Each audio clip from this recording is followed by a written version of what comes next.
আরে আপনারা? হ্যাঁ, তোমার রাজা রানীকে দেখতে আসলাম। ও, আসুন আসুন, বসুন। বাহ, তোমার রাজা রানী তো খুব সুন্দর। ওরা কি এখনো অভিমান করে আছে? আরে না না, অভিমান কি সারাক্ষণ থাকে? সে তো ক্ষণিকের জন্য। আসলে এরা একে অপরকে খুব ভালোবাসে, তাই মাঝে মধ্যে অভিমান করে বসে। আমিও হতে চাই তোমার ওই রানীর মতো। কি?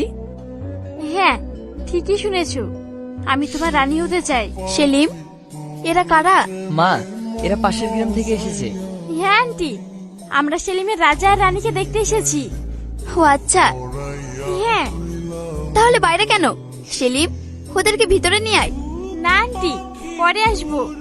প্রথমবার গরিবের বাড়িতে এলে কিছু না খেয়ে চলে যাবে মা। এমন করে বলবেন না, অন্য একদিন এসে আপনার হাতে রান্না খেয়ে যাব। আচ্ছা ঠিক আছে, তোমার নাম কি মা? আসলে আমার নাম হাসি, কিন্তু আপনি আমার মায়ের মতো, তাই আপনার মুখে মা ডাকটাই মানাচ্ছে। তাই?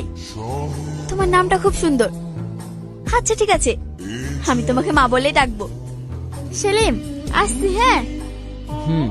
আর হ্যাঁ, কাল বিকেলে আমি নদীর ধারে অপেক্ষা করব, তুমি অবশ্যই আসবে কিন্তু। আচ্ছা ঠিক আছে। শুধু রাজাকে নিয়ে আসলে, রানীকে নিয়ে আসুনি কেন?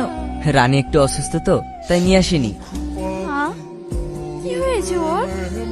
ও তেমন কিছু না, রাত থেকে ঠিক মতো খাওয়া দাওয়া করছে না। ও, ডাক্তার দেখিও কিন্তু।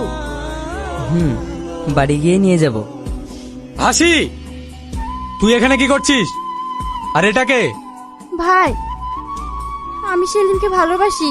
এই পৃথিবীতে এত ছেলে থাকতে শেষে একটা চাষার ছেলেকে? কিরে, কি হয়েছে? তোমার মেয়ে একটা ছোট লোকের বাচ্চার সাথে প্রেম করছে। হাসি, ও এসব কি বলছে? আব্বু, আমি সেলিমকে ভালোবাসি। দেখেছ আব্বু, ওর কত বড় সাহস, তোমার মুখের ওপর কথা বলছে। আজ থেকে তুই এই বাড়ি থেকে একদম বেরোবি না।